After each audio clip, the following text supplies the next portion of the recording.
Man, I want to play a video game, but I don't have any money. I guess the best thing to do is pray to my Garfield shrine for something to play with. You know what they say, if you pray, you get your way.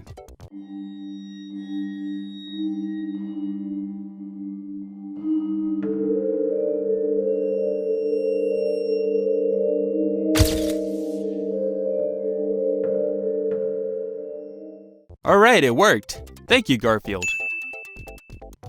Garfield caught in the act. I hope that doesn't mean what I think it means. It looks like I don't own a Sega Genesis to put this game in, but that shouldn't matter when I have Garfield by my side. Just gotta place this here, and... it worked! So here's our story. Odie scares Garfield hard enough to knock him out of the couch and land on top of the TV. Garfield then tries to fix the situation the best he can. Bud messes up and gets sucked into the TV world by the glitch. Who is this glitch? The game never explains. Now it's up to Garfield to travel through 5 different levels, find the missing remotes, and defeat the glitch in order to get out of there. Look, the story is no tale of two kitties, but it's serviceable in setting up the different worlds we're about to explore. So, it works. Our first level is Count Slobulus Castle. It's a graveyard level accompanied by ominous and foreboding music. Scary for sure, and not gonna lie, I feel a bit uneasy. The only monsters here though are bats and skeletons, so it's nothing I can't handle. The bats were hard to swing at though due to their small size, and the projectiles from the skeletons would hit you without any warning. I can't even see the enemy and they're already throwing stuff at me. It was annoying at first, but after some time I was able to reach the boss. For this fight, I thought you had to hit Odie a couple times in order to beat him. But no matter how many times I did that, it just didn't work. I actually had to look up a guide for this one. You see, what you're supposed to do is stand on top of his coffin when he's inside, then jump up and grab the blind, letting the sunlight come in and taking away 1/3 of his health. How was I supposed to figure that out? Looking back at the level, I was jumping on coffins to reach the levers, but those levers look like Odie, not regular blinds. Plus, there isn't sunlight at the beginning of the level, so what makes the game think I'll know there'd be sunlight here? This boss was frustrating for sure, but at least I finally got it. The second level starts you off in a boat. This is kinda cool. Garfield's costume is similar to the one from the Halloween special, down to the same wooden sword. You know what's not cool? These cannonballs. They come by so fast and you have no idea where they're going to hit. I try to avoid them the best I can, but no matter what I did, I couldn't escape them. I also had to watch out for the bats and skeletons again, which was just great. Adding more to the list of complaints were the vines that wouldn't move no matter what I did. I just had to go through them and take the hit points. The icing on top of all this was the boat itself. Sometimes it'll randomly move quickly, messing up the timing of my jumps. If you ever miss landing back on the boat, you hit the water and lose some of your health. Why does Garfield get hurt when touching water? I don't know. I mean, the guy sells shower products for Pete's sakes. At least the boss for this level was easy. All you have to do is attack this guy multiple times and you're done. You can even damage boost it to make it go by faster. On to the next level, the BC level, Before a Cat. The only noteworthy part of this level was the tight platforming section with the waterfall of cheesy broccoli.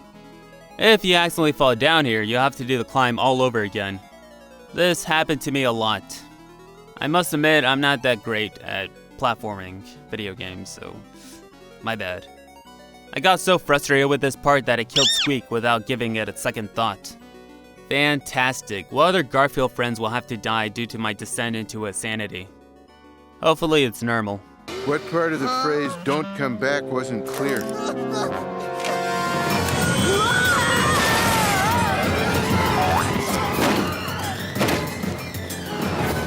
If this seems drastic to you, you're obviously never met normal. The final boss for this level was Dino Odie.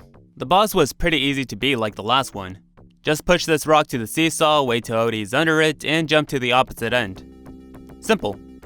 Now it's time for the Noir level, Casablanca. At this point, some of you guys probably think that these levels look familiar. Well, you're not wrong to think that, since the whole game was based on Garfield 9 Lives. You see, Jim Davis always wanted to make a Garfield game with Sega's president, Tom Kalinske. The only problem is he didn't know how to make his fat orange cat fun to play with. This was until Garfield 9 Lives, more specifically the TV specials, putting our lazy cat into more active roles. becoming a detective, an astronaut, a caveman, and a pharaoh.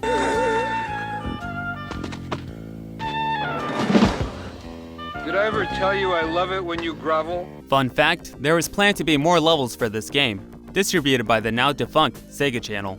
The Sega Channel was a monthly streaming service that worked with your cable and allowed you to play Sega games. New games were added each month, and there were also special promotions for games like Triple Play 96, Primal Rage, Earthworm Jim 2, and Mortal Kombat 3. Exclusive games were put in as well, like Dino Brother 2 Special. I find this service pretty cool, and I wish I had a chance to play it when it was still available. I mean, I could pray to play, but even I don't think Garfield has the power to control the market.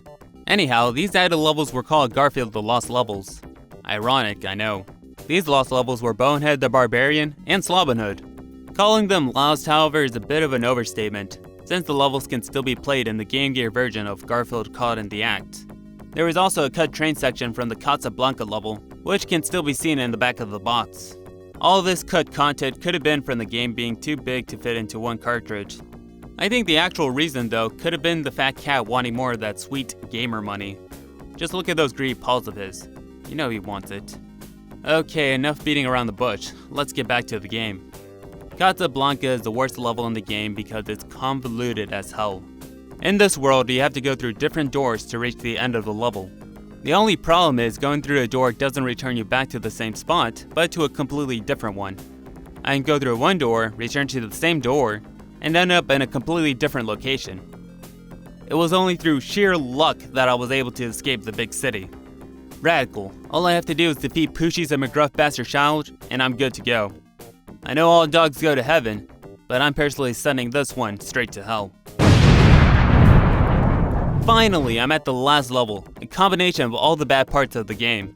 Enemies that come out of nowhere, inorganic level designs, bullshit boss, the works. Speaking of the final boss, this one has a beefed up Golden John. Did it get hot in here, or is it just me?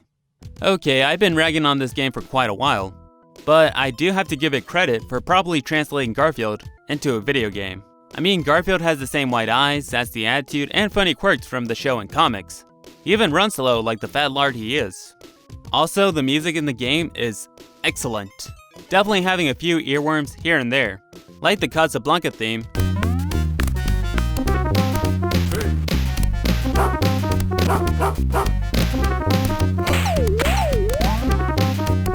and that jazzy intro song.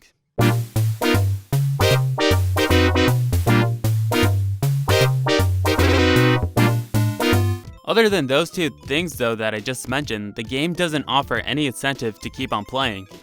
It's a real shame, but it goes to show how hard it is to make a licensed video game. You can't just have an accurate portrayal of the character, you also gotta have good gameplay that complements it, which this game clearly lacks. But hey, at least the game isn't a complete wash. I mean, according to the strip, Garfield now has a job, so that counts for something, right? We're now at the last boss fight. For this battle, we have to push a couple of panels around to deflect the Glitch's bullets back to him. We do this again for a couple more times until he's finally dead. The only problem I had with this fight was the enemy's bullets halting the momentum of my jumps. I mean, just look at this BS, I can't even move a muscle. It's all good, however. I conquered the boss and I'm finally done with the game. No, Garfield, I would never do that again. Like I mentioned before, Garfield Caught in the Act has some catchy tunes and good animations. But the gameplay is too confusing and unforgiving for one to find any enjoyment out of it. I love Garfield and I want to share what makes him so great, but this game is not going to do him any favors. If anything, I'm pretty sure this game will make people convert to a different religion. Jeez Louise, I just hope the next time we see this orange cat, it'll be a much more pleasant experience. But if I just hope, the answer will always be nope, so I better get to praying. See you guys next time, and take care.